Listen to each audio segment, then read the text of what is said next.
За, их шүүгчтэй өнөөдрийн амгалан айлтгая. За, би шууд одоо буруутгаж байгаа зүйлээс эхлээд хэлье. Гэхдээ би өмнө шүүгт 2-3 удаа орсон боловч тэрнээс өмнө орж үзээгүй юм байна.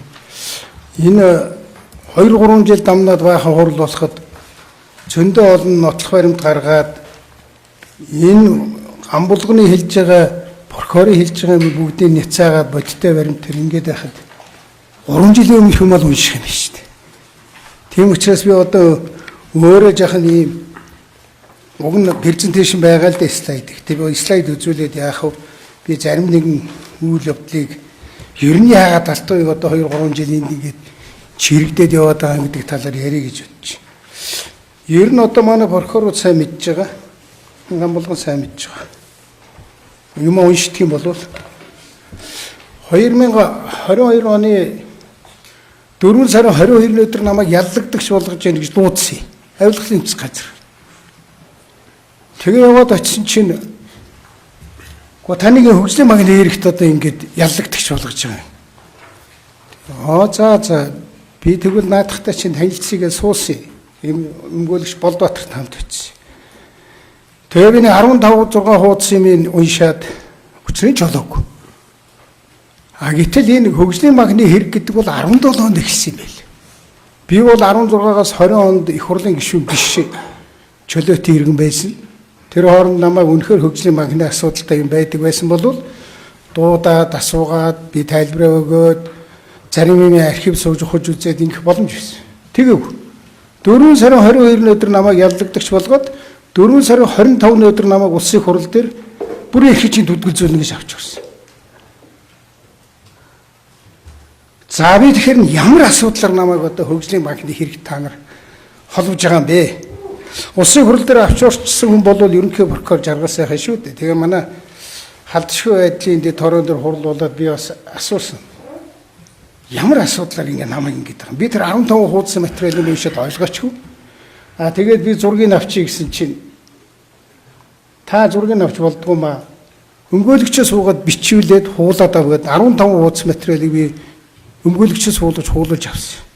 Тэгэд би авсан юм аваад 2 хоног архив суугаад үзсэн. Тэгэхээр хамгийн анхны юм нь бол энэ засгийн газрын 299 гэдэг байгаа юм. Энэ тогтоол ер нь яахлаараа одоо ингэж би яахлаараа засгийн газрын тогтоолоор ингэж буруутдаг юм бол энийг судалсан. За ингээд энэ бол 2013 оны 8 сарын 16-ны өдрийн тогтоол. За энэ тогтоол бол говийн зам гинөө тэрэн тэгнэ гэсэн байхгүй. Нүүрсний экспортыг дэмжих талаар авах зарим арга хэмжээний тухай 299 дугаар тогтоол. Нэгдүгээрт нь бол шивээ хөрөн гашуун сухад бомбтууд дээр бомбын зориулалтаа нарийн төмөр зам барьж 2013 онд ашиглалтанд оруулах арга хэмжээ ав. Хоёрдугаарт нь бол 5 толгой гашуун сухын чиглэлд говийн замын барьсан автозам Energy Resource компани гашуун сухад бомбын хүчин чадлыг нэмэгдүүлэх зорилтоор барьсан энийг төрөөмж тудалдан авч мэдэлж шилжүүлэх Эрдэнэс хэмжээний мэдэлж шилжүүлэх арга хэмжээ авахыг засгийн газрын хэрэг газрын дарга сайхан бэлэг. Эдийн засгийн хөгжлийн сайд Батбаярт надад даалгасан. Би тогтоолъя. Одоо манай ангийнхан буруутчтны бол мэдж байгаа шүү дээ. Бид нар бүгдээр энэ дээр харуулсан. Энэ засгийн газрын тогтоол гэж ямар учиртай юм гэхэлэр энэний одоо хуулийн хувьд одоо энэ бол хөдөлгөөнгүй юм аа. Яг хууль нийцсэн юм аа гэдэг хин гараас дурж байгаа гэхээр доод талд нь Хянсан Монгол улсын сайд засгийн газрын хэрэг газрын дарга сайхан бэлэг гэж. Хуулбар үнэн бүх юм.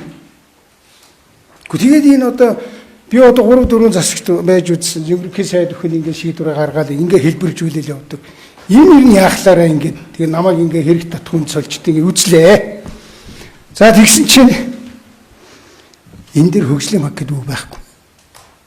Энэ засгийн газрын тогтоол дотор хөгжлийн банк гэдэг үг үсэг байхгүй. Хөгжлийн банкнаас зээл аваад тэгмэр гэсэн байхгүй. За ингээ би архив суулаа. Архив сууж би материалуудаа үзлээ. Тий, амбулгаан. Тэр засгийн газрын хурлыг их яаралтай ормоор хийцэн Нэг л хулгайч дээрэмчин аялстай юм яриад олон нийтэд та одоо 3 жил уншиж наад нэг юм аа. Тэр хурал дээр Батбаяр нөхөр бас хариуцлагагүй энийг гаргаж ирэл үзүүлэх хэрэгтэй шүү дээ.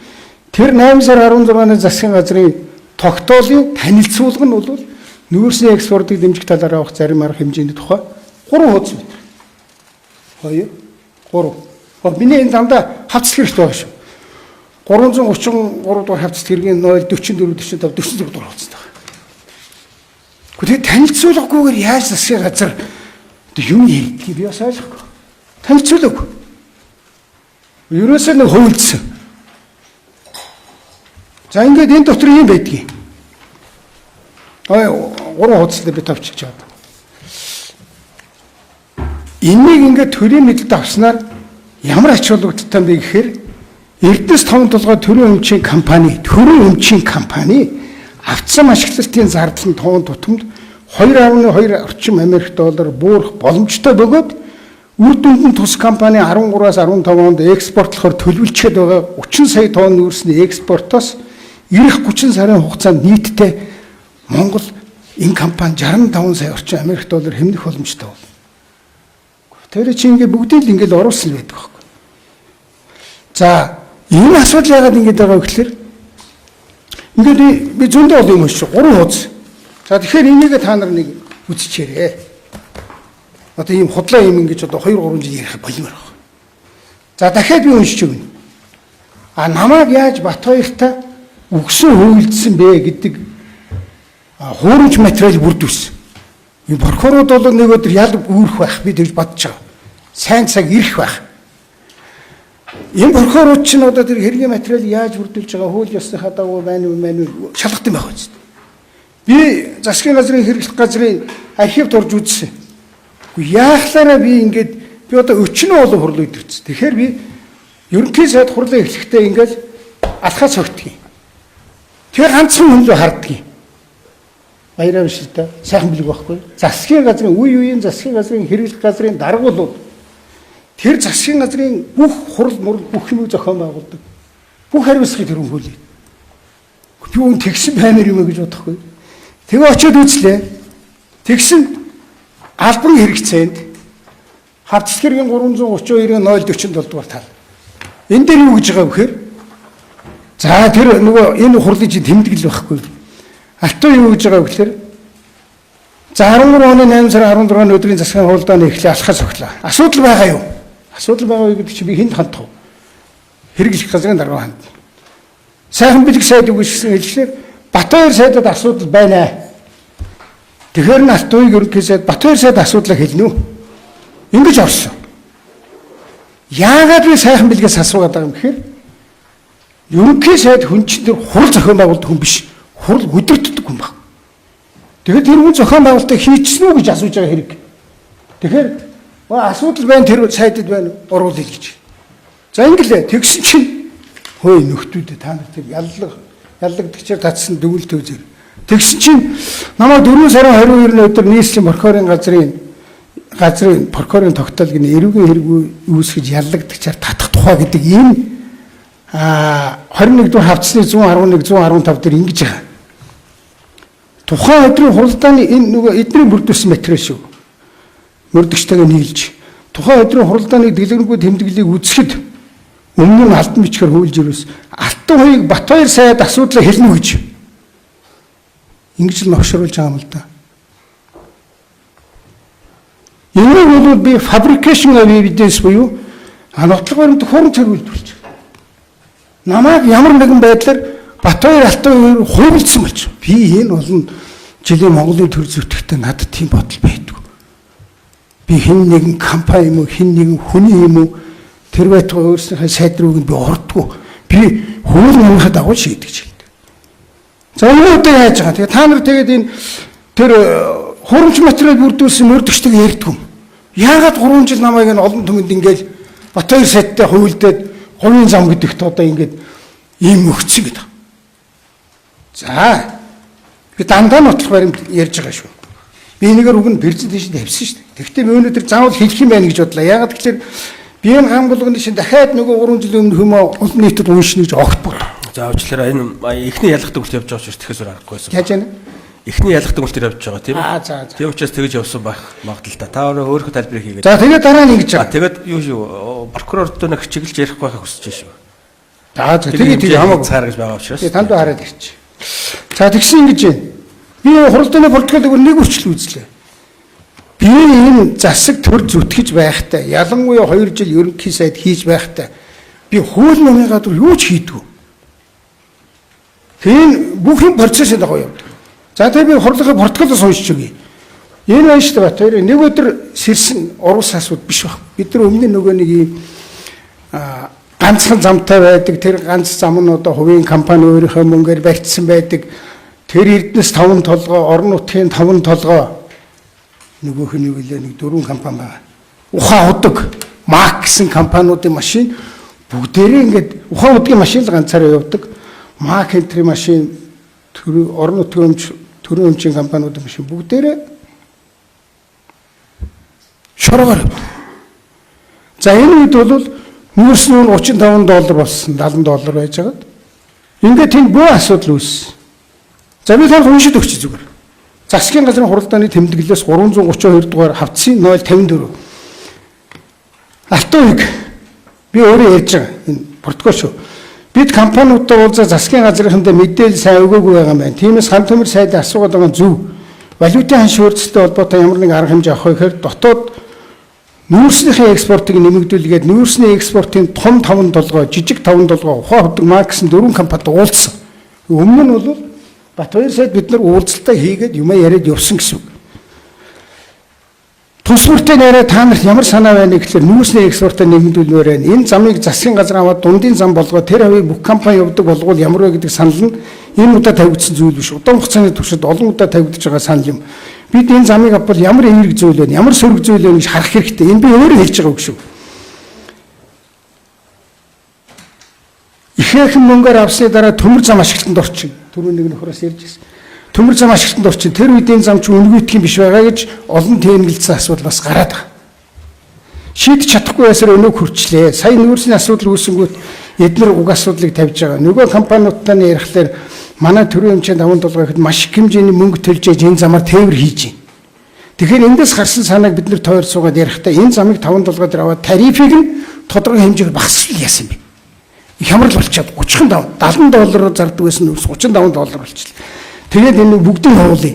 Тэгэхээр чи тэр замаар ганц ухаан удгийн компани машин явдаг байсан бол бүгдээрийнх машин явахаар чи өчнө машин яваад тэрний тарифыг багасгасан ч гэсэн ордог мөнгө нь орлого нь бол тэрнээс илүү байх юм байна гэж. Тэгэхээр эндээс гарсан тэгвэл барьсан зам дээр нь арчлах засах зардлыг гарах юм байлаа. Иймэрхүү схемээр ажиллавал зөв байх болов гэсэн санал яригдсан. Яг хэдэн төгрөгөөр авах юм бэ? За эрхэм шүүгчд бас энийг анхаарч өгье. Ямар яг хэдэн төгрөгөөр авах юм бэ? Яах вэ гэдэг дээр ярих байх. Бид нар тэр өдрийн тухай яриаггүй. Бид нар зарчмын шийдэл гаргасан. За би дахиад уншиж цааш. Батбаяр сайд одоо ингэж хэлж байгаа. Одоо бол зарчмын шийдвэр оруулж ирж байгаа. Дараа нь хэлэлцээр явагдах хэрэгтэй. Энэ чинь тэр том зам чинь хэдэн төгрөгийн болохыг хөрөнгө оруулалт нь яасан, хэдээр үнэлэх юм зөндөө болт юм байгаа үст. Ингээд зарчмын шийдвэр оруулж ирж байгаа. Дараа нь хэлэлцээр явагдах ёстой болно гэд Батбаяр сайдыг хэлэхээр нь Алтууыг тэрнийг бас оруулж ирээд хэлбэржүүлэх хэрэгтэй байх шүү. Бүх компани түүгээр явбал яасан бэ гэх боловч асуухаар бас тийм биш байна. Тэгвэл товчилж. Товчхондоо бол ерөөсөө ийм юм болсон. Ингээд засгийн газрын шийдвэр юу гэж гарч байгаа вэ гэхээр тэр замыг авах гэж байгаа. Тэн дотор хөгжлийн банк гэдэг үг үсэх байхгүй. Тэг яагаад намайг хөгжлийн банк гэдэг үг үсэхгүй засгийн газрын тогтоолоор намайг хэрэгтэн болгож байгаа. Тэгэхээр Батбаяр бит хоёрыг энийг хувилдсан гэдэг агуулгал харуулахын тулд энэ засгийн газрын хуулийн протоколыг хүртээ өгч гэж хэлсэн. За би цаашаа явлаа. Энэ 174 төгрөг тэр замынхын үнэлгээ гэсэн одоо замаа өгч явах мөнгө нэлсэн шүү дээ. Тэгээд хөгжлийн банк гэдэг үг хаана гарч ирсэн юм? Намаагийн 13 оны 8 сарын 16-нд энэ шийдвэр гаргаснаас хойш эдгээр бол яам болоод ажиллаж гисэн өөрийнхөө хүрээ засгийн газрын зарчмын шийдвэр гарч учраас одоо бид нар хэдэн төгрөгөөр авах юм яах юм ихэн дээр яамны хийдэг ажил. Тэгээд эндээс энэ замыг авах тухай асуудлаа ярьж эхэлсэн байдаг. Тэгээд засгийн газрын шийдвэр заавал гарах ёстой. Хэдэн төгрөгөөр авах гэж байгаа юм. Мөнгөний хаанаас гарах юм? Энэ хоёр асуудлыг засгийн газар заавал шийдэх ёстой. Тэгсэн харамсалтай манай засгийн газар дээр шийдвэр гараагүй, огцорсон. Тэгээд 15 оны 11 сард сайхан бэлгийн засгийн газар дээр анх удаага хөгжлийн банк гэдэг үг гарна 170.6 тэрбум төгрөгөөр авдаг байна. Энэ хавцэтгэргийн 332-ийн 187. Тэгээ эн чинь ийм л дээ засгийн газрын энэ гаргасан шийдвэр гэдэг чинь зөвхөн нэг засгийн үед хэрэгждэг. Дараагийн засаг нь гарч ирээд энийг яах вэ гэж яриад сайхан бэлгийн дараа Эрдэнэтийн засгийн газар гарч ирээд бас яах вэ гэж яриад арга чарга аваад Эрдэнэтийн дараа хин бэ? Эрдэнэтийн дараа хоёр хөрсөхийн засгийн газар үед бас яриад хамгийн сүүлд нь Эрдэнэтийн засгийн газар үед 22 онд шийдвэр гараад гэхдээ та нар зөндөг мөнгө олчоод яхаараа энэ өрөө төлдгүү эдэн суугаад идэг юм бэ гэж 5-7-ыг загнаад тэдний ашигаас хаа гэд хаалгацсан баг. Ийм л. За би та нар минь сайн асуугаараа би ингэж хэлэх гэж байна. За яагаад энэ хөгжлийн банк гэдэг үсэггүй тогтоолоор намайг энэ хэрэг татаж оруулсан гэхээр би энэ бүх хавцас хэрэг дээр би 7 хоног биш 10 хоног би дүүрэг дээр сууж бүгдийг үзэж зургийг авч өөр ажилласан. Тэгэхээр намайг МСС байр авсан гэдэг ийм бүтгэлэг тараагаад энэ алтан уяг энэ оюун замыг ингээд засагт худалдаж авчаад тэг өөрөө байр авсан биш үү? Ийм үнийг нотлох гэж оролдсон. Ер нь бол 8-аас 12 оны хооронд би тэр урд талд нэг байр авсан. Тэрнийгээ би 6 удаагийн биш 4 удаагийн төлбөр хийгээд төлнө гэдэг урт хугацааны гэрээтэй авсан. Би 6 удаагийн төлбөрөөр 12 онд ерөнхий сайд болохоос өмнө бүгдийг дуусгацсан байдаг. За одоо та нар хавцас хэрэг дотор үзээрэй. 330 дугаар хавцас хэргийн 113 114. Намайг энийг яаж ингэж МСС-тэй холбох гэдэг вэ гэхээр энэ алтан уяг чинь говийн замыг авсан юм чинь лавл авах авсан ба. Гэхдээ шалгаж болов. Шалгасан. Шалгаад юу ч болов. Миний тэр байрны асуудал 12 оны 3 сараас өмнө бүгд дууссан. Би 12 оны хэд вэ? 8 сард үл ерөнхий сайд болсон. Тэгээд энэ чинь 13 оны гэж. За ингэ баталчаад өг. Нөгөө талаас нь миний бүх төлбөрүүд хийсэн нь бол спортсоор хийсэн төлбөрүүд бол бүгд одоо энэ хавцас хэрэг дотор байж байгаа. Ингэ нотлогчлаар зэрэг одоо яаж байгаа вэ гэхээр зөв өөр юм бол юу? Засгийн газрын хуралдааны журам мурам. Яаж игээл оруул? Ер нь яаж игээр наад амтнаа энэ хөгжлийн банкны хэрэгт оруул гэдэг юм л юм яасан. За би танад энэ жаахан муухай юмнууд бас хэлье. 22 оны 4 сарын 22-нд намайг тэгж байгаа юм чинь 3 сарын 10 гэхэд манай хиндрийг тагин чагнасан байдаг. 3 сарын 10 шүү мөрдийн шалгах нууц ажиллагаа. Энэ МСС-ийн инээдтэй ингэж бичиж одоо энэ нууц байхгүй шүү дээ энэ дээр. МСС-ийн захирал од жаргал эдийн засгийн хөгжлийн сайд байсан Батбаяр бол бусад хүмүүстэй ямар хамааралтай болохыг тогтоох манай ихнэрийг шүү дээ. Бусдаас хахуул авсан, үндэслэлгүйгээр хөрөнгөжсөн, дахин гэмтгэр үйлдэхэр бэлтгэсэн, мөрдийн шалгах ажиллагааны саад өгч болохоор өгсөн үйлдэл байж болзошгүй үйлдэлийг илрүүлэх чиглэлээр мөрдийн шалгах нууц ажиллагааны тодорхой төрлийн идэвхтэй арга хэмжээгээр авч явуулна 330 113 114. Хавцас хэрэгтэй байна. Би нэг мэдээгүй, би сүлд нь олсон. Би энэ хавцас хэргийг бол би нэлээд ухаж үзсэн. Манай ихнэрийг хүртэл гэдэг. Энэ ихнэрийг тагна гэдэг чинь намайг тагнаж байгаа. Би хурлын гишүүн учраас болохгүй. Тэгэхээр энэ алтан уягийг тагнаж байгаа хэлбэр. Юу гэж хэлэх гээд байгаа вэ гэхээр энэ алтан уяг энэ МСС-с байр авсан юм. Манай охин нэлээд дээр үед намайг ерөнхий сайд болсон дараах минь орчин сургууль дэвжсэн. Орчин сургууль руу хүртэл би тэр бүрэн гэхгүй юм л да. Нотлох ёстой. Орчин сургууль руу хүртэл манай охины нэр дээр төлбөрүүд нь хязаа яаж хийгдчихсэн шалгаж үзсэн байдаг. Шалгал үзсэн. Ингээ шалгаад ямар ч юмгүй болоо тогтсон байхгүй. Тэгэхээр одоо ингээ бид нэг юм төөрөөл орж ирэл засгийн газрын тогтоол яриад тэгэл одоо юу гэдэг вүлээ нэг ээлж тус хурал эсвэл одоо яаралтай горим одоо бид нар хийж тийм байхгүй шүү дээ. Энэ улс орны чинь амьдрал ах уу гэдэг чинь яаралтайгаар шийдэх юм зүйндээ байна. Гэхдээ энэ асуудлыг би хэллээ шүү дээ. Бид нар өмнө нь уулзаж зүйндээ ирсэн. За дараа нь ингэж байгаа. 3 сарын 18-ны өдөр 10-ны өдөр маань ихнэрийг тагин чагнаж эхэлж. 10-ны өдөр яасан 18-ны өдөр яасан гэхэлэр энэ мөрдөгч оюун болдог залуу байгаа. Энэ өмнө нь хэлбэгд орж Мигон Бинколд үед намайг бас 13 оноос эхлээд 20 хоногт 7 жил шалгахад энэ нөхөр бүгдийг шалгасан. Тэгэхээр тэр нэг МСС-ийн байр маяр гэдэг чинь бүгд шалгагдчихсан. Алтгыг бол энд асуудал бүгд тогтоцсон баг. Тэгээд дахиж тэрнийг шалгасан. Шалгах биш л дээ энэ шалтгаан яаж байгаа. Тэгээ энэ нөхөр өөр ингэж асуудгийг манай өмгөөлөгч нараа шимжээчээс асууж байгаа.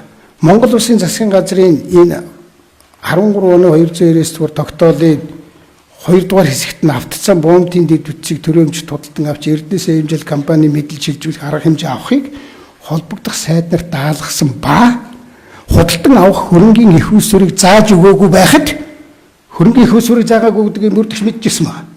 Хэний ямар тушаал шийдвэр хүсэлтийн дагуу хөгжлийн банкнаас зээл олгосон болох энэ нь холбогдох хуульд нийцэж байгаа хэсэг гэж. Ингэж асуусан байдаг. Шинжээч нь юу гэж хариулсан гэхлээр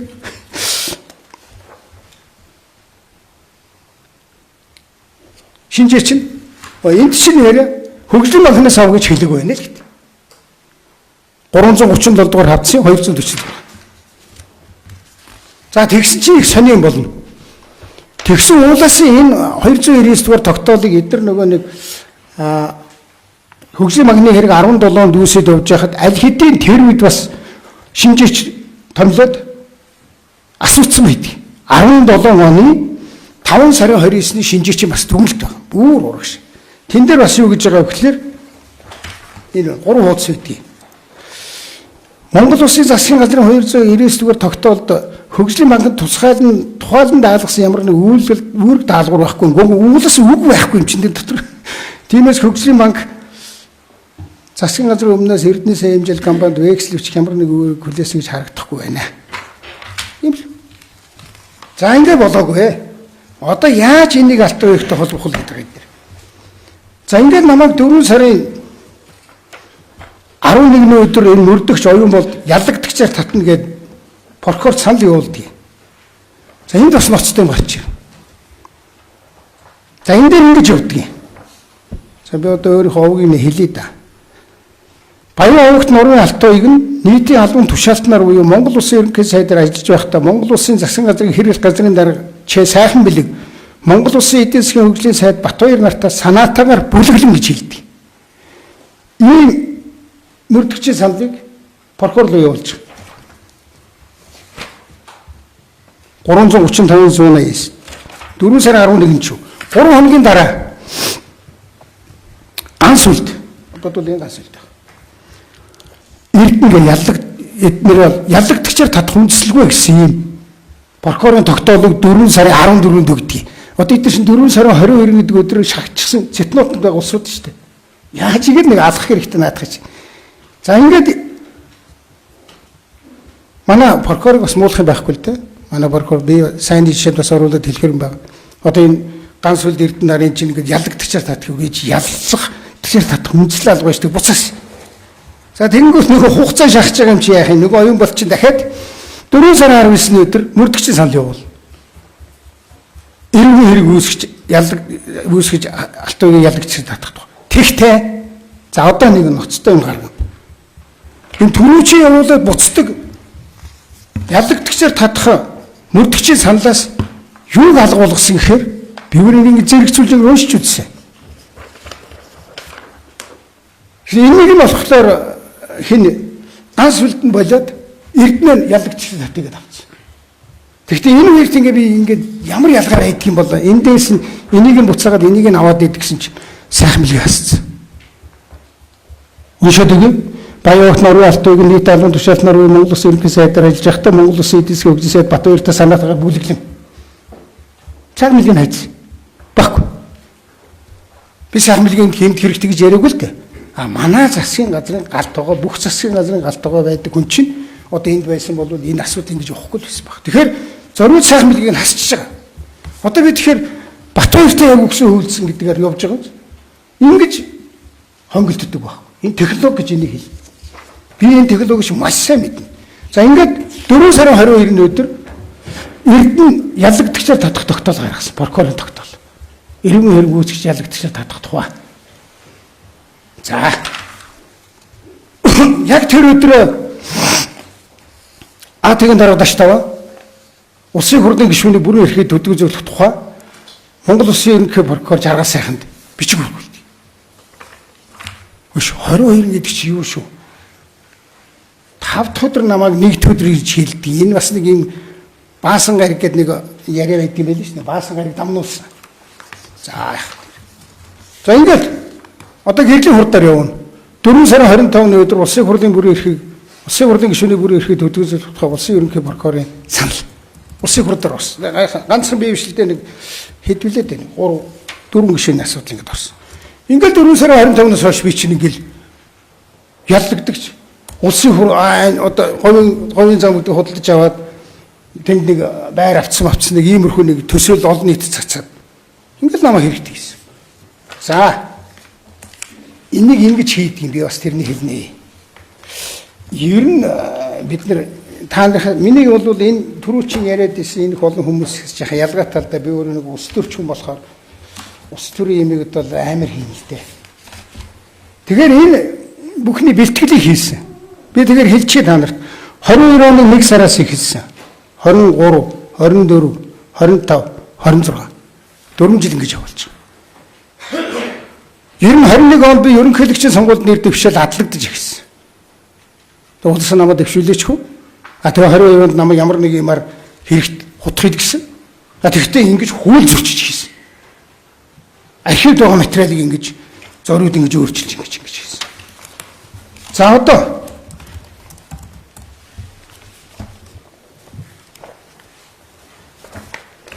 ингэж хийдэг технологи 22 оны 1 сарын 26-нд энэ ер нь хөгжлийн банктай Алтуугийн холбоо гэдэг санаа эндээс эхэлж байгаа. Сангийн сайд Хөрлөбаатар жиргэж байгаа.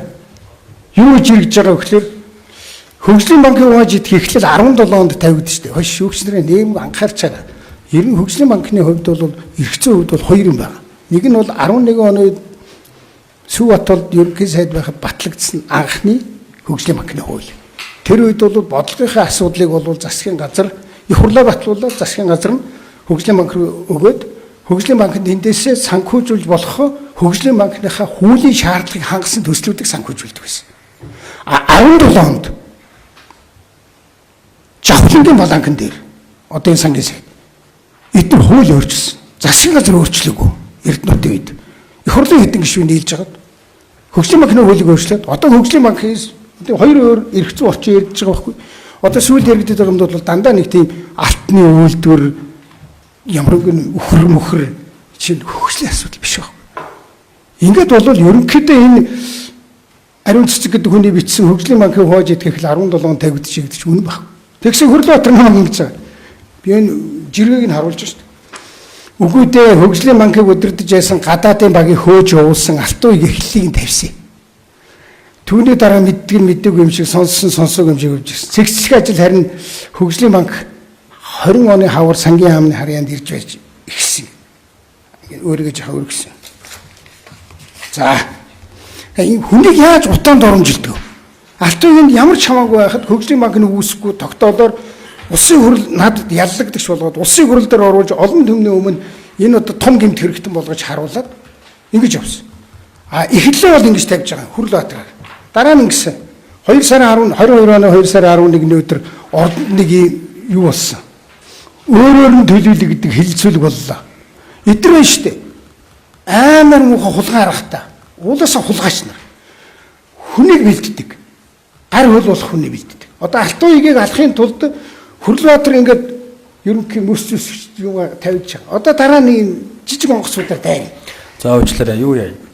Энэ хэлчих шүүх. Давзалчдын шүүгууралтаа хилцэх хэмжээ хязгаарыг эрүүгээр хянах тухай тодорхойлцсон.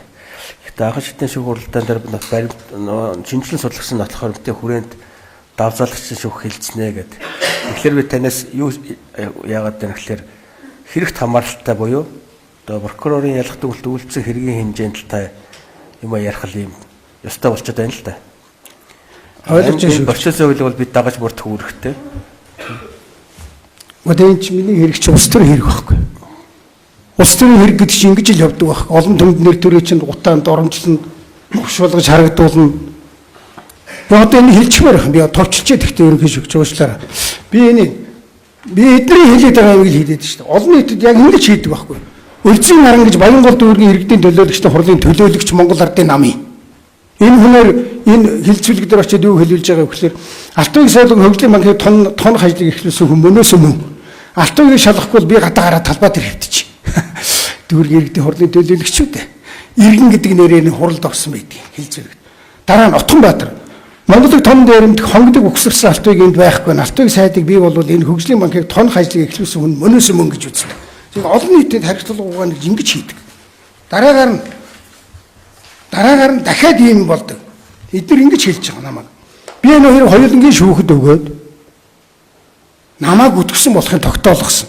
Анхан шатны шүүх хурал эхэлж байхад 22 оны 4 сард 5 сард хамгийн сүүлчийн би бол ялсан.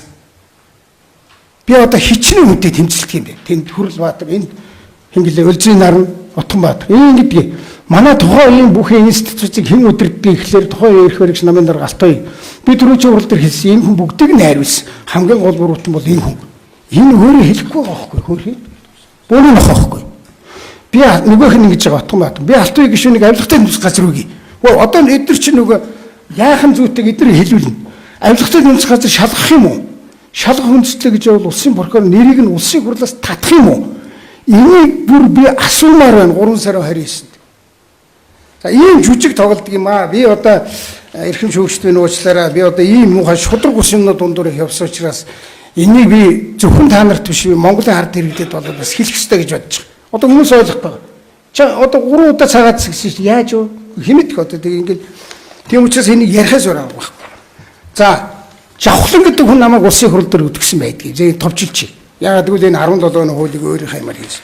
Хөгжлийн банк одоо ийм байж болох уу? Одоо ер нь манайхны ардчилсан маягийн мэрж хөгжлийн банкаар Алтан уяг Батбаяр хоёр хэрхэн идэж уусан тухай телевизийн нэвтрүүлэг бэлтгээд Монголын үндэсний олон нийтийн радио телевиз болно. Арилжааны бүх телевизэд цацдаг. За ингэ болчих. Би одоо нөгөө таны хэлээд байгаа юм орчих. За тэгээд яагаад төмөрлөг болчих гэж. Тэгэхээр над дээр төмөрлөг нэмсэн. Яг надаас болж байгаа юм да бас. Би энэ ерөнхий прокурорч яста 6 удаа өргөдөл өгсөн. Намайг энэ юугаар говийн замаар ингэчээр нь. Юу гэж хэлсэн гэхлээр та яагаад намайг хөгжлийн банк гэдэг үг үсэхгүй юмар улсын хурал дээр авч орж намайг олон дундын хүнээр шившгэлээд байгаа юм би. Та одоо энийг зогсоогооч гэсэн. Намайг цагаатгаач гэсэн. Би шүүх рүү ирэхгүйгээр цагаатгалаа хийх аргуудаа хийсэн. Би 6 удаа өргөдөл өгсөн. Тэгсэн чинь ойлгоцсон байлээ. Прокурор юу ойлгоцсон гэхээр энэ нэр хөгжлийн банк гэдэг юм үг үсэхгүй юмар энэ хөрөг оруулсан юм байна. Одоо тэгэхээр хөгжлийн банктай холбоотой юм болно. Ингээд тэрэн дотор үзсэн чинь энэ юу байсан байгаа байхгүй. Манай засагтай холбоотой хоёр хол юм байсан. Нэг нь тэр нөгөөх нь энэ бэрэн гэдэг юм аа. Бэрэн биш байхгүй. Энэ чинь болохоор юу? За яг би нэрийг хэлье. Тэгэхээр намайг яаж яах вэ гэхээр 5 сарын 31-нд. За би 4 сарын 22-нд яллагдагч болсон. Дахиад 5 сарын 31-ний өнөөдөр намайг нэмж яллагдагч болгож байгаа. Тэгвэл энэ бол их хурл дээр авч орсон асуудал биш. Хамгийн ноцтой нь одоо ийм гайхамшигтай. Ард иргэд бол намайг энэ Алтан уягийг одоо нэг зам монго юм яриад ирсэн гэдэг чинь. Одоо үгүй. Одоо намайг нэмээд юу гэж хэлсэн гэхлээр засгийн газрын 256 дугаар тогтоол төмөрлөгийн үйлдвэрийг дэмжих тухай тогтоолоор нь яллагдагч болгосон. Нэмж яллагдагч болгож байгаа. За энэ төмөрлөгийн үйлдвэр чинь бас бэрэн мэрэнгээд их олон хүнтэй холбоотой учраас би нэг товчхон хэлчих гэсэн. Хин гамбулга өөрөө энэ мэдчихс хоёр засгийн газар гэдэг чинь ингээд санаанаас юм хийдгүү байхгүй. Бид нар ингээд улсын хурлын шинэ бүтээн байгуул дунд хугацааны зорилттой хөтөлбөргээд 2010 оны 6 сарын 25-ны өдөр улсын хурлын баталсан тогтоолын дагуу ажлаа явуулж ирсэн. 12 он. 1. Хоёрдугаарт нь дөнгөж 12 онд бид нэр засаг байгуулсан учраас Монгол Улсын засгийн газрын 12-аас 16 оны үйл ажиллагааны хөтөлбөр батлах гэдэг энэ ийм улсын хурлын эрх зүйн актын хүрээнд бид нар ажиллагаа явуулдаг. Энэ дотор бүр амар нарийн заасан байдаг. Бидний 8-ны төвөдөө холбосон шүү дээ. Тэрний чинь энэ шинэ бүтээн байгуулалт хөтөлбөр дээр юу гэдэг ихлээр энэ хөтөлбөр 6 жилийн хугацаанд хэрэгжсэн 10-аас 16 онд. Улаанбаатар хотыг аймгийн төвөдөө ойролцох хөлийн бомбтод болсон 5572 км автозам байна. Бид нар 2655-ыг барьсан 2 жил. Гэхдээ ингээд ямар нэг юм тэнгэрээс авч юм хийдэг засаг газар байхгүй. ингээд эрх зүйн актууд нэг засгийн газрын хөтөлбөрний засгийн газрын хөтөлбөр дээр чинь энэ юутай холбоотой мэдгийг. Боловсрол хөлдөртэй холбоотой энэ дархан сэлэнгийн бүс нутгийн бүсийн төмрийн хөдрийн ордуудыг түшиглэж орчин үеийн техник технологи төмөрлөгийн цогцлол бүр үйлдвэр барих. Их хурлын тогтоолын жишээ. Барилгын материалын үйлдвэрийн хөгжүүл цемент төмөр шил хийц, дулаалгын материал зэргийг дотоодын үйлдвэрлэл хангалттай. За юм болсон. За ингээд одоо яасан гэхээр цаашаа бонд мөнгө ороод ирлээ 1.5 тэрбум төгрөг. Элбэгдэр зөвхөлөгч байсан. Инколд зээнколд их хурлын дарга байсан. За намайг дуудсан. За бонд мөнгийг засгийн газар ганцаараа дураараа зарцуулахгүй. Тэг яах юм? Аюулгүй зөвлөлийн зөвлөмж гарганаа. Энэ зөвлөмж дээр бид нар хэд хэдэн зүйлийг хийнэ. Зүг зүйтэй юм ярьсан. Ингээд 17 хүний бүрэлдэхүүнтэй манай засгийн газраас 9 сайд орсон. Нэмэх нь 8 одоо их хурлын ерөнхийлөгчийн хаана хөлөд Монгол банк нийслэлийн засаг масаг гэдэг 17 хүний бүрэлдэхүүнтэй үндэсний аюулгүй байдлын зөвлөлийн зөвлөмжөөр бодлогын зөвлөл гэдэг байгуулсан. Танаа засаг руу шууд асуудал орохгүй. Тэг яах юм? Бодлогын зөвлөл дээр сайд нар эхлээд асуудал оруулна. Ингээд их хурл зөв байхгүй. Засаг, их хурл, ерөнхийлөгч бүх институцууд нэгдмэл ойлголттойгоор энийг явуулъя гэсэн. Би зөв гэсэн. Тэгээд зөвлөмж гарсан. Энэ дотор нэг юм заасан байдаг. Нэг компанид бол төслийнх нь 3-1 илүү гэж шүү. Тэрнээс илүү өгөхгүй. 3-2 өөр гаргана шүү. Яагаад нэг мах явцсан? Яагаад мон полимет явцсан? Яагаад нэг бэрийн явцсан гэхээр эдгээр чинь өөрөө бас нэг юмтай байсан байхгүй. 3-2 гаргах боломжтой гэдэг. За ингэ явсан. Энэ бол дандаа аюулгүй зөвлөл юм. За ингэ бодлогын зөвлөлөө байгуулсан. Бодлогын зөвлөлийг би толгойлж байгаа. Манай 9 сайд ажиллаж байгаа. За ингэ явсан. Одоо тэгэхээр энэ бэрэн дээр дахиад ийм бэрэн биш байхгүй. Энэ боловсрол хууль дүрээр дэрвэл энэ дээр бидний бодлогын зөвлөлийн 391 дугаар хавцад байгаа 391-209 дээр байгаа бодлогын зөвлөлийн 9 дугаар хурлаар ярьсан байдаг. Тэгэхдээ хэн ярьдаг гэхээр би бас дахиад бодлогын зөвлөлийн хурлаа би өдөртдөг асуудал уруулдагнаас салбарын сайд. За тэгэхээр бэрэнгийн асуудлыг бол баяр сайхан сайд. Барилга хот байгуулалтын асуудал. Арматурын нөмөр гэдэг бол барилга хот байгуулалтын сайд учраас баяр сайхан сайд. Баяр сайхан сайд зүгээр оруулчихгүй. Салбар дээр очиод ингээд салбарынхантайгаа зөвлүүлээд яг одоо манай салбар дээр одоо Чингис Бондоос дэмжичгээр ямар чухал юм байна гэж ингээд яриад тэгээд тэдний ерөөс арматурын төмөр гэж байгаа. За тэгээд тэр ганцхан бэрэнгийн тухай тогтоол биш шүү. Бэрэн давуу байдал болгосон гэдэг. Тийм байхгүй. За тэгэхээр бодлогын зөвлөлийн 9 дугаар хууль дээр хэлсэн.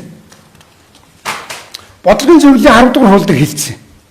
Төмрийн хөдрийн одоо нөгөө төмрийн хөдрийн чинь ингэж шүү дээ. Мойтон баяжуулах гэдэг нэг одоо өртөг нэмэх юм нэмнэ гэж байгаа. За ингээ 3 компани.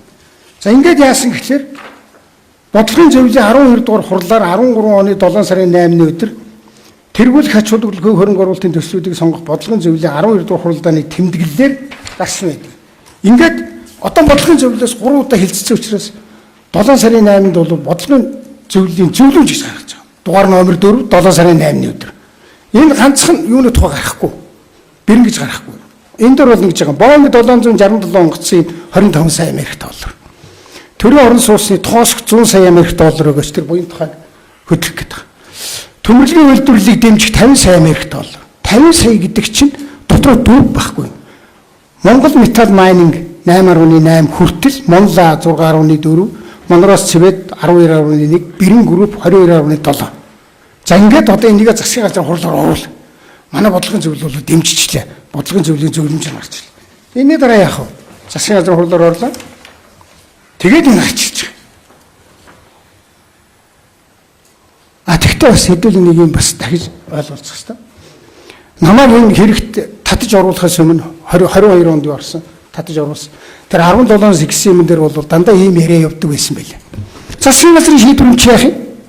Биелэхгүй яах юм? Эсвэл тийм бүх хүн тэгж ярьдаг байсан байл. Гэтэл энэ бол тийм биш. Засгийн газрын шийдвэр гэдэг чинь энэ яагаад бид нар хүртэл гэж бичээд байгаа вэ гэхээр зарим нөгөө хөгжлийнхаа банкны шалгуурыг шалгаад үзсэн чинь тэрнийг даахгүй амт байвал засгийн газар өгөх гэж хэлэхгүй байхгүй. Засгийн хөгжлийн банк ч өөрөө хөлтэй. Тийм учраас бид нар дандаа хүртэл гэж бичдэг. За одоо манай засгийн газрын 250 тогтоолын төмөрлөгийн үйлдвэрийг дэмжих тухай гэдэг дээр бичигдсэн тэр бодлогын зөвлөж дэмжиж гарч ирсэн энэ юмнаас 4 ширхэг компани орсны 2 нь бол мөнгө авсан. Монла групп авсан байдаг. Би мэдэхгүй шүү дээ, бид шийдвэр гаргаад өгч байгаа. А шалгуурдаа авахгүй бол тэгэл өгөхгүй байх нь хөгжлийн банкны асуудал байна. Бид нар ямар зээл төлөвлөх юм биш. Засгийн газрын оролцохгүй шүү дээ. Өөрөө хөл. Монгол металл майнинг хоолдон Монрос Сэвт хоёрт бол өгөөгүй байдаг. Тэгингээ ойлгомжтой шүү дээ. За би одоо энэ прокуроруудыг би хэлж байна. Бас ингээд чухал зөв юмнуудыг бас хэлдэг юм манай прокурор. Би одоо ингээд танд яриг сонсох юм. Жаха эдвэрийн хэлтэй ярьж. Онц ярьж байгаа. Засгийн газрын тогтоолтой гэх боловч энэ засгийн газрын тогтоолуудыг судлаад үзэхээр ямар нэгэн даалгасан шинжтэй Монгол Улсын хөгжлийн банкнаас зайлшгүй санхүүжүүлэх гэсэн ийм даалгасан үг үсэг байдгүй. Хөгжлийн банкны их усрын санхүүжүүлэхийг холбогдох албан шалтан зөвшөөрсөн л ийм үг өгүүлбэр байдаг. За ингээд засгийн тогтоолтой ч гэсэн Монгол Улсын хөгжлийн банкны тухай хууль болон дүрм журам заасан шаардлагыг хангасан байх ёстой.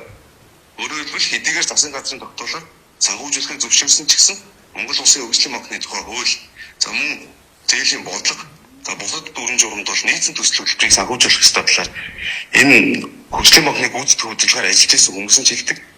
За энэ засгийн газрын тэргүүнээр ажиллаж байсан хүмүүс нь ч энэ шүүхийн хэлцүүлэг банктай тодорхой ярьсан. За баярлалаа л та.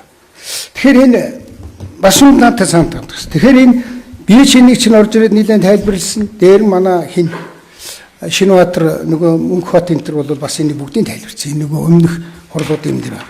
За ингээд гараад ирсэн. Тэр цаашаа яаж явсныг бол би бол хэлж мэдэхгүй. За ингээд цаашаа бол би яг үнэндээ шүүх рүү явчихгүй юмсан гэдэг би ерөнхий прокурорт маш олуудаас хамгийн сүүлд нь 6 дахь гомдлоо 1 сарын 4-нд өгсөн чинь шилжчихсэн шүү дээ та нар. Ийм прокурорын байгууллага чинь дахиад би муу юм хэлээ л да. Хүний өргөдөл ерөөс хариу өгдөг юм байл. Таны юм ингээд шалгагдаж байныг яаж яах нэг сонин жижигүр өгөхтэй. Тэгээд хариу өгдөг. Хариу өгөхгүй байж байгаад хамгийн сүүлд нь одоо шүүхт орч. Би яг бас эдмүрийн баримттай. Тэгээд дараа намайг яаж байгаа вөхөр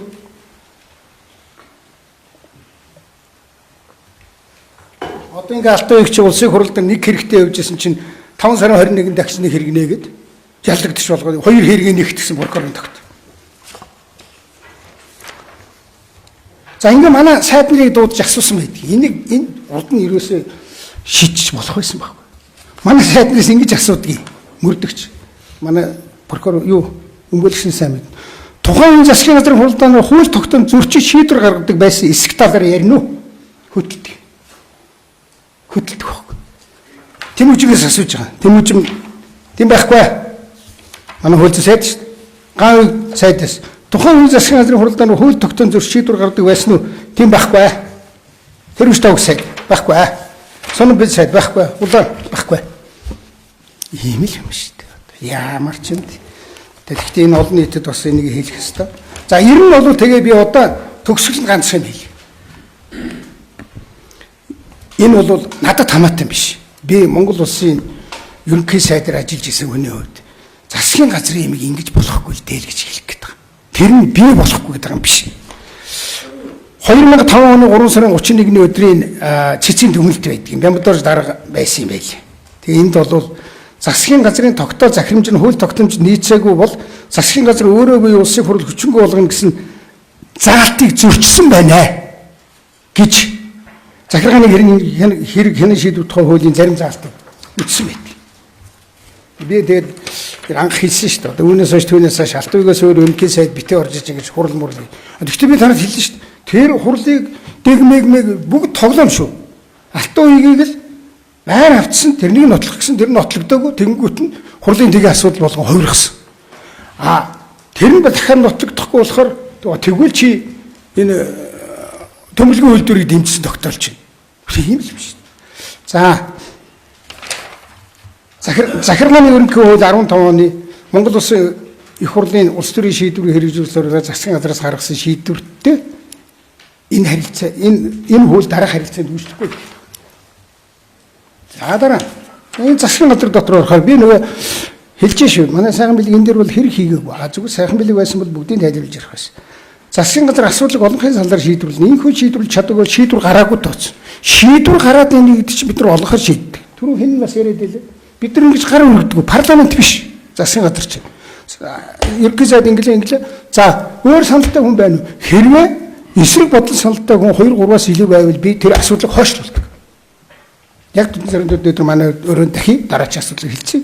Надад тэгж улаарч ухаан тавьж ямар нэгэн одоо шунал тачаалд хөдлөгдөж шийдвэр гаргаж түүх ерөөс байхгүй.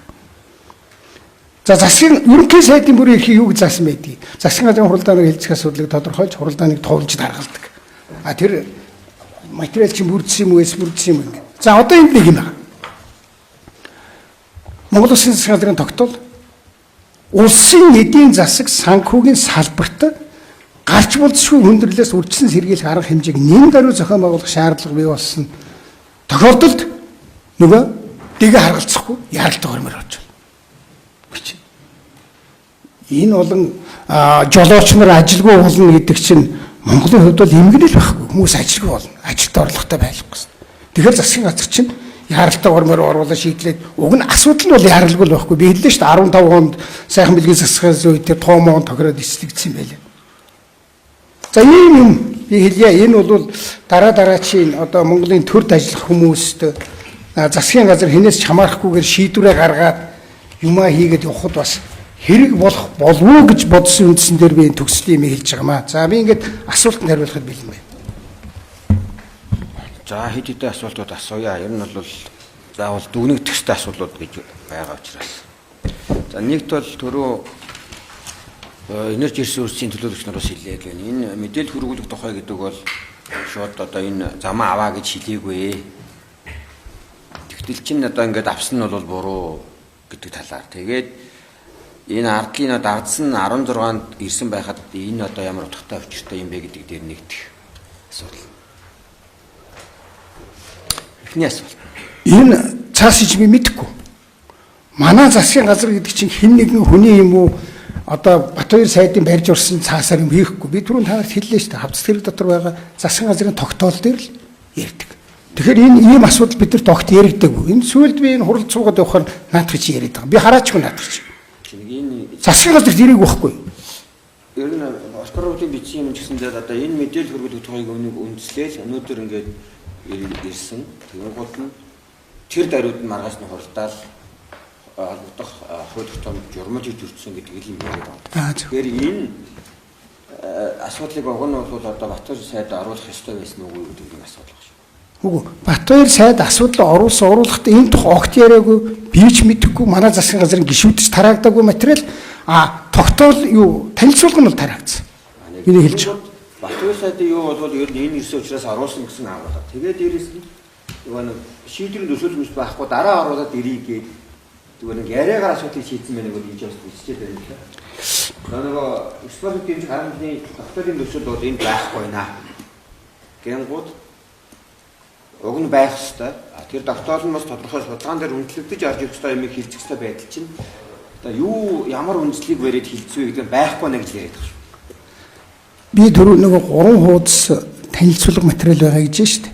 Жишээлх юм бол 1 тонн нүүрсний үн энэ замыг аваад нийт дундаа олон машин явдаг болчвол $2.2 буурна. Би бүгдийг нь үжсэхгүй л дээ. Тэгэнгүүт тэр 3 тэр цаас бүх юм мэдээлэл засгийн газрын хуралдаанд хилцэгдсэн хэсэг асуудлыг энэ дээр бичгээд хилцэгдсэн үгүй юу гэдэг нь хилцэгдээгүй гэдгийг л ингээд би одоо энэ баримтуудын төвч учраас тэгээд байгаа. Тэр асуудал ерөөсөн тухайн хурланд яригдаагүй байна л гэдэг.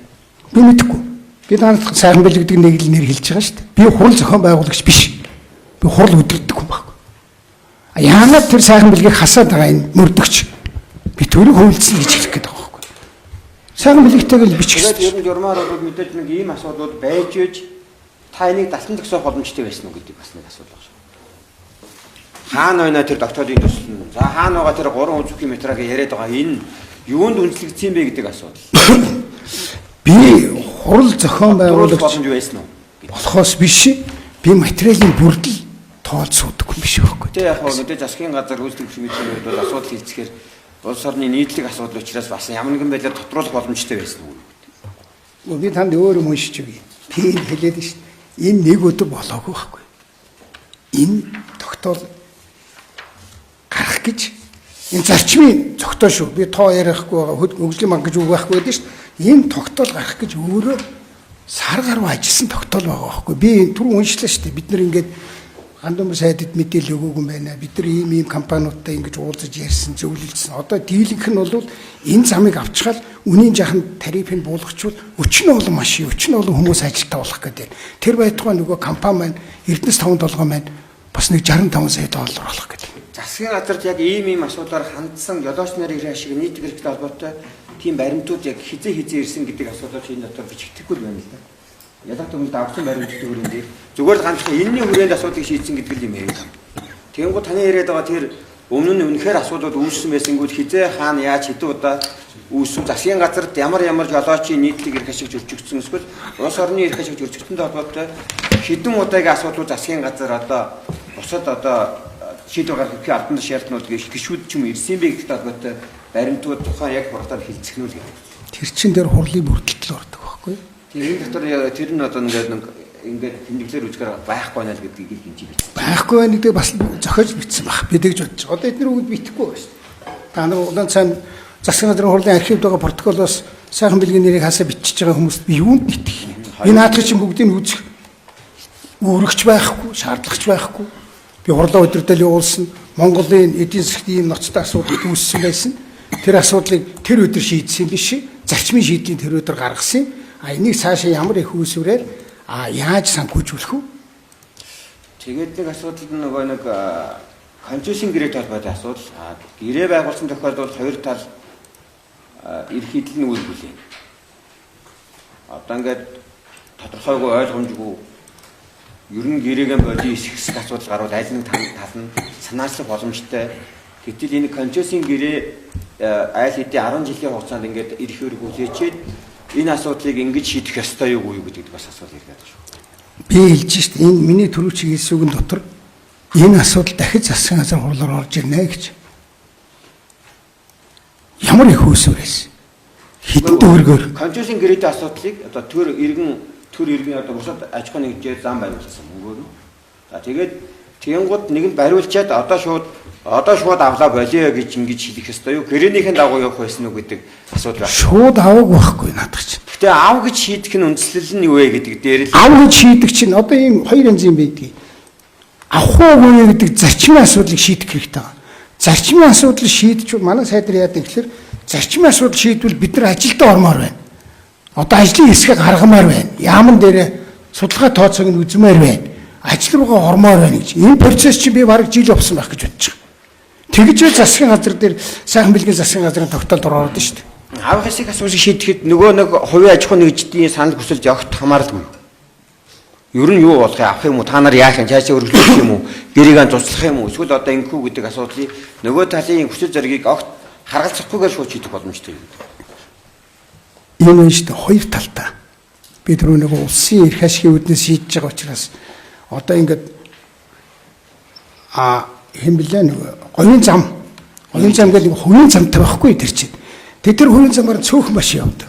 Илүү машин явыг хажуудлынх нөгөө компаниудын машин явыхээр илүү мөнгө нэгдэг. Ингээд өөрөө ч өлегт явахгүй, өрөөлдөж ашиглуулж чадахгүй байсан нөхцөлийг би түрүү уншсан шүү дээ.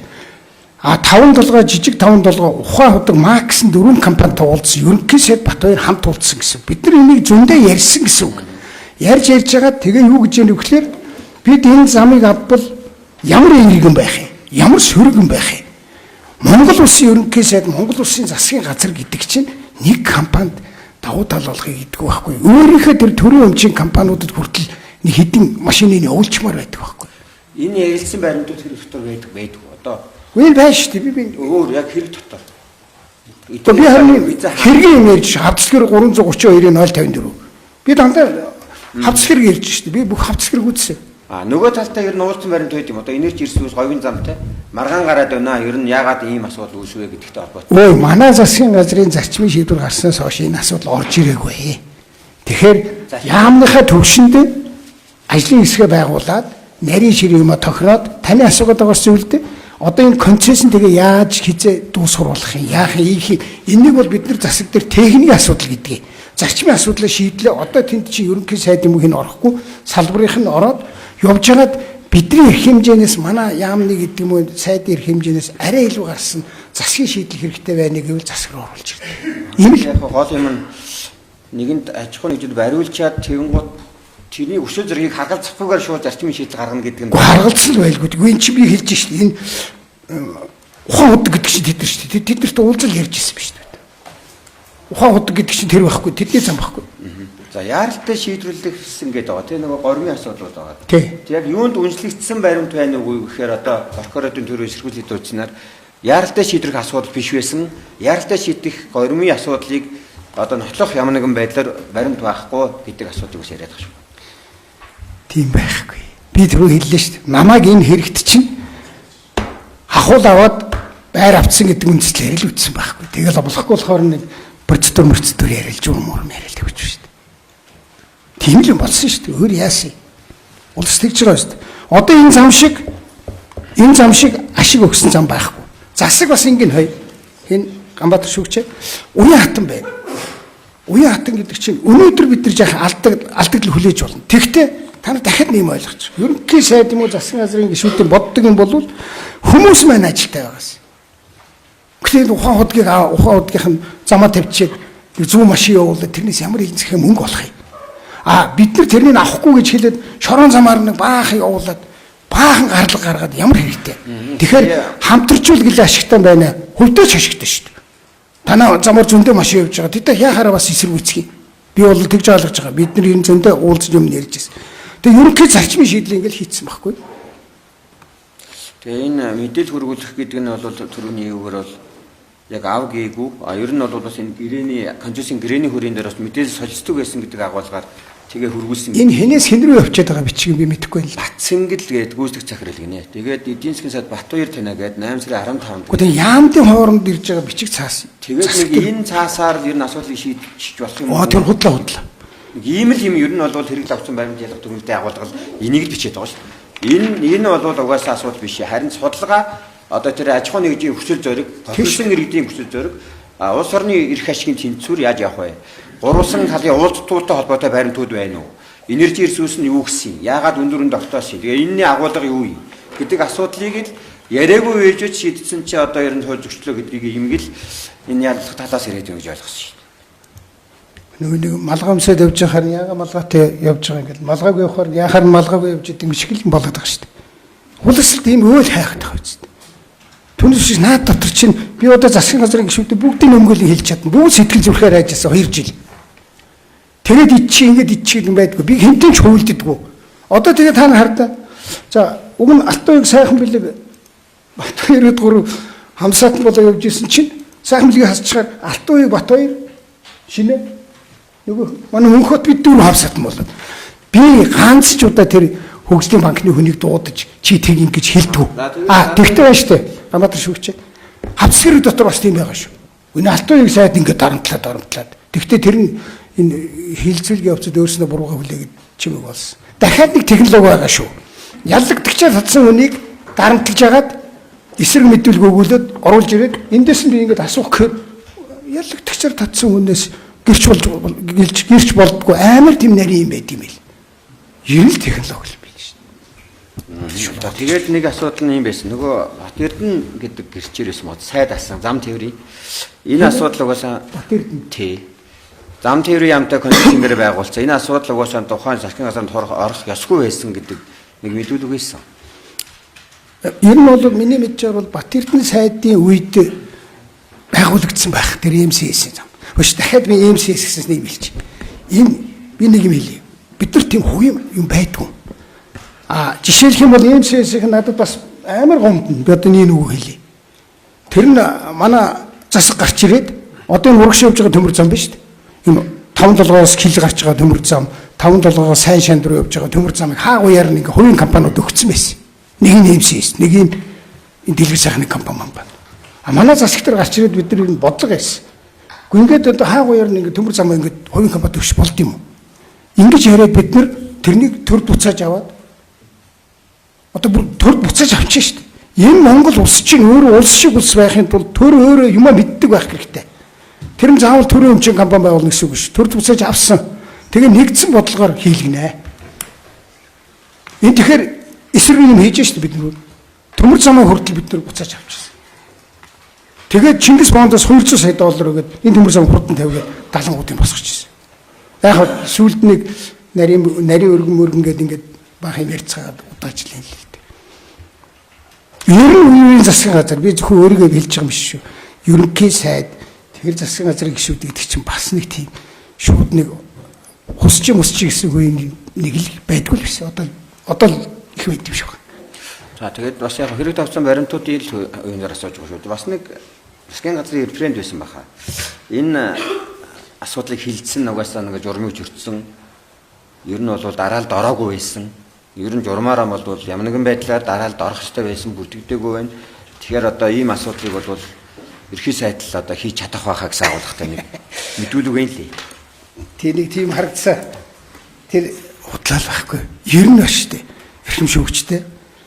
Хүний үгээр хүнийг шүүх юм уу? Бодит баримт хууль журам тэрийгээр яг шүүх юм уу? Би хэлж штэ. Алтууыг хизээч хөгжлийн банкны хин нэгэнтэй харьцахгүй байхад намайг дуудаа загнасан гэж хэлээл тэгэл энд орж ирэл өөрийн болгоод явсан шүү дээ. Энийг бол би технологи гэдэг байна. Технологи. Тэгээ бас нэг юм төр дүмж авахад одоо хотлож авахад одоо их хурлын байнг холбогдох байнгын хорооны санал ер нь бол байх ёстой шаардлагатай байдаг. Сангийн яамны санал ус байж үйд. Тэгээ бусад судалгаанд үнэлж байж одоо оруулдаг гэсэн асуудлыг бас нэг хүндсэн байсан санагдаж байна. Засаг шийдчин гэдэг чинь л сангийн яам чинь бүгд орчиж байгаа шүү дээ. Та нар боддоо би манайх ингээ 17 хүнтэй байсан юм шиг байлаа. Би ороод. Тэр сайндал 2 юм уу 3 хүн зарим нэг асуудлаар эсрэг санаатай байдаг. Тэгэхэд би хойшлуулдаг. Консенсусын зарчмаар засаг шийддэг болохоос биш. Хуруу тоолж шийддэг засаг дэлхийд дээр байхгүй. Их хурл бол конопор шийддэг. Яг энэ тэмдэглэл дутуу яасан энэ дэр нэг юм бас байгаа. Би ялах төгсгөн дээр л уншиж байгаа. Нэг гишүүн одоо ингээд нэг санал яг мөнгө оруулж гараад ирээд явах хэцүү гэсэн гот. Тэгсэн. Өнөөдөр шийдийгээд алга зогцсон гэхээр санал хураалж явагдсан гэсэн тодорхойгүй юм шиг нэг ингээд бичсэн нэг юм байгаа. Манай сайд нар бүгд хэлсэн шүү дээ. Бид нар санал хураадгүй маа. Би өчнөө бол 4 засгийн газар хэлсэн. Тэн дээр санал тоолдог засгийн газар байдгүй. Ерөнхий сайд тэгэхээр за өөр санаа эсрэг саналтай хүмүүс байна л гэж хэлдэг. Гарч байгаа шийдвэр эсрэг. Тэгэл гараа 3. Тэгвэл жаахан ярьж болно. 4 байвал хойшлуулна. Өөр байхгүй. Наадах ч байна штэ. Наадах ч бол одоо яг өнгөрсөн өн хэлж. Наадах ч сонирхлын зөрчилтэй сайд үг хэлсэн учраас тэрнийг ойлгосон. Ойлгосноо. Тэгээ нэр үсийг хэлээд яах вэ? Манай засаг дээр яг наадах чи ярьсан сайд бол өөрөө сонирхлын зөрчилтэй нүүрсийн асуудлаар, замын асуудлаар. Тийм учраас тэрнийг тооцохгүй.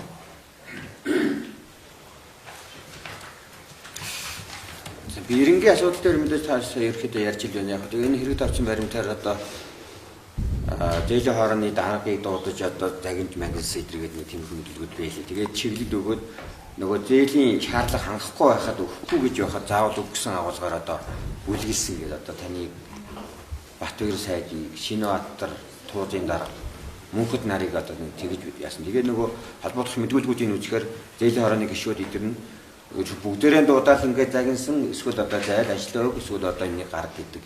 Уг нь уу шаардлага хангахгүй байсан компани гэсэн агуулгаар мэдүүлсэн юм. Эрхэм шүүгчээ хавцас хэргийг тэгж бүрдүүлдэг юм байна лээ. Би энийг өөрөө энэ шүүхтэр 3 жил явж байхдаа би бүгдийг нь ойлгож байна. Би сайдрын мэдүүлгийг хэлж шít. Тэгэхэд хаан хамаагүй тэнд хүнээс би яхаараа ирнэ. Одоо тэр энэ хөгжлийн банк чинь бол миний харьяанд биш. Батбаяр сайдын харьяанд байдаг байхгүй. Тэрний захирлыг оруулах тууз мууз бүх юмыг тэр яам нь сайд нь өөрөө оруулж ирдэг. Би тэдний тэр зээлийн газрын захирал хэн байдаг гэж мэдв. За дахиад нэг парадоксал юм хэлж. За алтан үед хэлсэн байж. Гэхдээ тэгвэл 100 гаруй хүнтэй хөгжлийн банкны хэрэг юу байдгийг. Тэр чинь нөгөө нэг хөрслийн үнэлгээ бүх юм өөрөө хийгээд тийм явах хэрэгтэй шүү дээ. За зөөр асуултгүй. Танд асуулт байна уу? За тасууч. Болцсон уу? Боллоо.